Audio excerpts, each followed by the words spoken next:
Te damos la bienvenida a un nuevo audio de la hora silenciosa de Palabra de Vida, donde líderes alrededor del mundo compartirán con nosotros. El día de hoy escuchamos a... Hola, mi nombre es Mariano Lourenzo y te saludo desde la iglesia en Avenida San Martín en la ciudad de Lanús, provincia de Buenos Aires, donde junto con mi esposa Florencia, mi hija Julia y mi hijo Martín servimos al Señor. Es un privilegio para mí poder compartir este tiempo meditando en la palabra de Dios. Es mi deseo que pueda ser para vos, como lo fue para mí, un tiempo de desafío al ver lo que Dios quiere para nuestra vida. El pasaje que vamos a estar meditando el día de hoy es el que se encuentra en el Evangelio de Juan, capítulo 13, versículos 31 al 38. Te invito, si tenés tu Biblia a mano, puedas buscarlo, sino que puedas prestar mucha atención a lo que Dios tiene para decirnos. Dice la palabra de Dios en el Evangelio de Juan, capítulo 13, a partir del versículo 31, así. Entonces, cuando hubo salido, dijo Jesús: ahora es glorificado el Hijo del Hombre, y Dios es glorificado en él. Si Dios es glorificado en él, Dios también le glorificará en sí mismo, y enseguida le glorificará. Hijitos, aún estaré con vosotros un poco.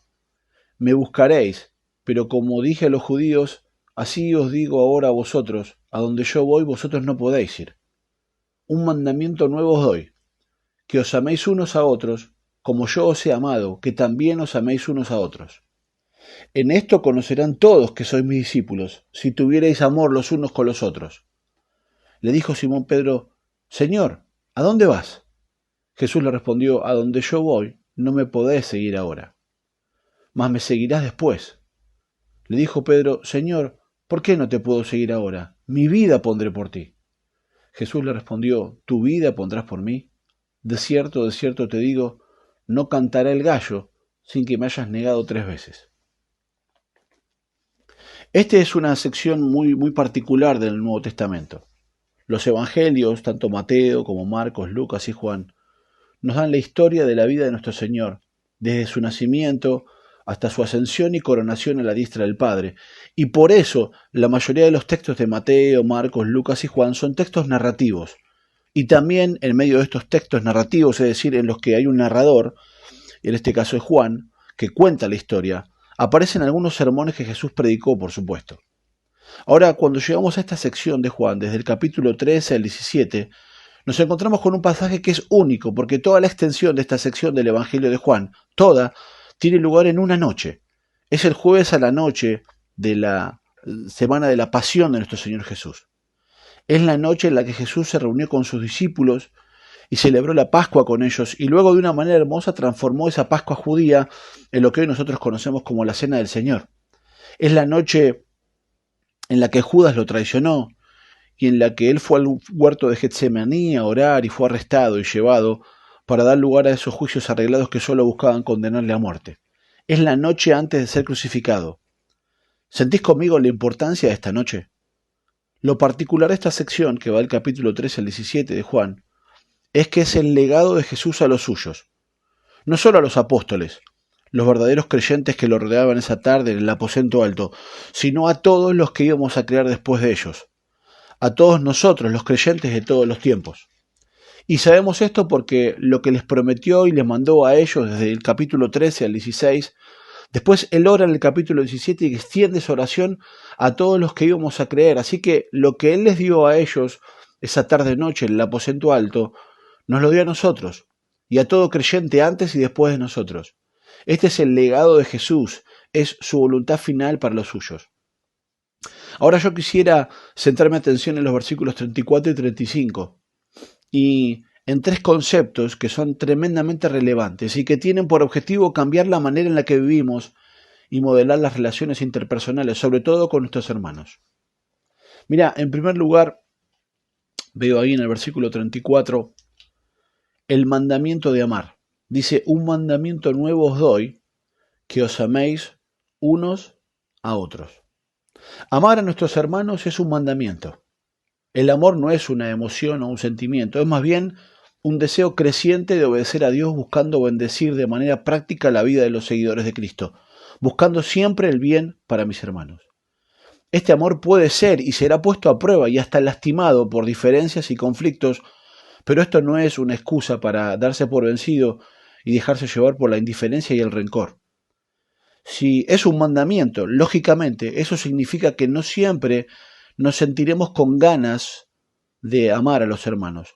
De hecho, los 12 discípulos, poco después de escuchar esto, abandonaron a Jesús cuando fue arrestado y ciertamente tenían antecedentes de discutir y pelear con los otros en el pasado. Amar no es algo que hacemos solo cuando tenemos ganas, sino más bien una decisión que tomamos a pesar de nuestras ganas, de ser obediente a lo que Cristo nos mandó. Amar es el nuevo mandamiento en el que el pueblo de Dios debe caminar. ¿Tengo presente que amar a mis hermanos es un mandamiento de Jesús? ¿O dejo que mis ganas o mis sentimientos sean más importantes que lo que Dios quiere para mi vida? Pero mira, no solo veo ahí el mandamiento de amar. En segundo lugar, también en el versículo 34 veo el modelo al amar. Dice, como yo os he amado, que también os améis unos a otros. Primero se nos dice qué debemos hacer, que es amar a los hermanos. Y ahora se nos dice cómo, como yo os he amado. Ahí aparece el modelo al amar. Este tipo de amor es diferente a otro tipo de amor que podamos dar o recibir. Debe ser la misma calidad de amor que Cristo mostró a sus discípulos.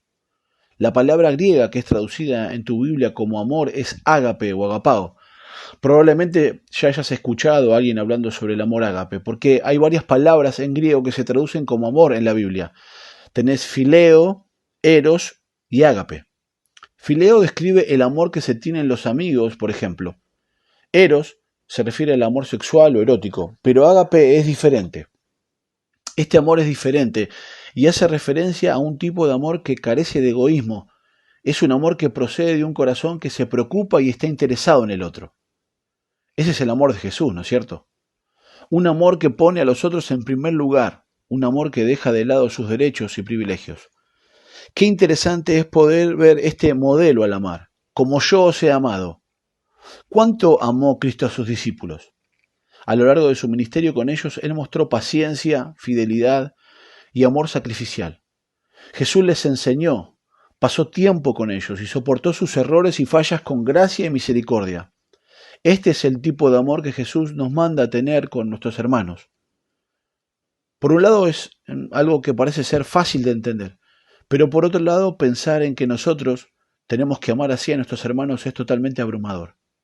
Creo que todos los que leemos este pasaje y nos paramos a pensar en lo que Dios nos pide, nos sentimos en falta, porque el amor de Cristo es tan diferente a lo que el mundo nos enseña acerca del amor. Como ya dijimos, este amor ágape no es una emoción. No hay tal cosa como ágape a primera vista. El amor de Cristo fue un amor sacrificial que estuvo dispuesto a servirles y hasta a dar su vida por ellos.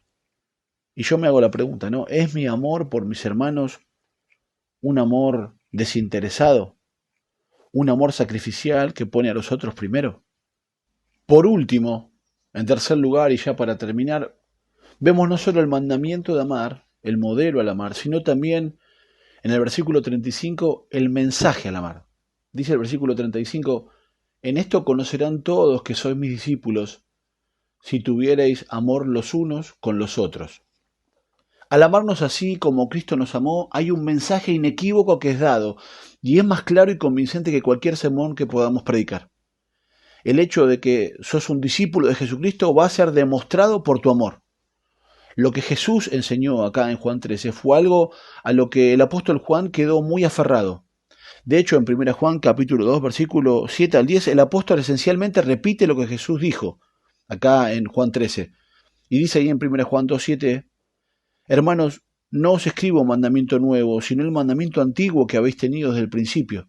Este mandamiento antiguo es la palabra que habéis oído desde el principio. Sin embargo, os escribo un mandamiento nuevo, que es verdadero en él y en vosotros, porque las tinieblas van pasando, y la luz verdadera ya alumbra. El que dice que está en la luz y aborrece a su hermano, está todavía en tinieblas. El que ama a su hermano, permanece en la luz, y en él no hay tropiezo. Y de nuevo dice algo similar ahí en 1 Juan, capítulo 4, versículo 11. Dice, amados, si Dios nos ha amado así, debemos nosotros también amarnos unos a otros. El amor que hemos recibido del Señor debería ser el amor que damos y debería ser evidente en cada una de nuestras relaciones. Por eso es el mensaje al amar. Esta manera práctica de testificar de Cristo es irresistiblemente atractiva para el mundo. La iglesia, los hermanos amándonos unos a los otros, es algo que muestra al mundo cómo es el corazón de Dios. Y fue algo por lo que la iglesia primitiva fue bien conocida. Leemos ahí en el libro de Hechos cómo los primeros cristianos vendían sus propiedades para ayudar a los que tenían necesidad. Ellos habitualmente pasaban tiempo juntos alrededor de la palabra de Dios y orando, y abrían sus casas para comer juntos. El testimonio del poder transformador de Dios en la vida y que se hacía evidente por el amor que estos primeros hermanos se tenían fue sin duda lo que aceleró el crecimiento exponencial de la iglesia del primer siglo. ¿Es mi amor por mis hermanos un mensaje atractivo para un mundo que está cansado de vivir en el conflicto, la pelea y el enfrentamiento permanente? Que Dios nos ayude a poder escuchar la voz de Cristo en esta hora para cumplir con este mandamiento de amar a pesar de mis ganas y mis sentimientos. Que mirando a Cristo y la manera en que Él nos amó podamos amar a nuestros hermanos siguiendo ese modelo al amar. Y por último, que la iglesia toda, entendiendo que como dice Juan, las tinieblas van pasando y la luz verdadera ya alumbra, podamos con nuestra vida dar este mensaje al amar. Y las personas que nos rodean, que no tienen a Cristo, sientan ese deseo irresistible de gustar del amor de Dios. Que Dios te bendiga. Gracias por escucharnos. Recuerda que este audio no reemplaza tu tiempo a solas con Dios. Te animamos a que escribas tus aplicaciones personales. Hasta mañana.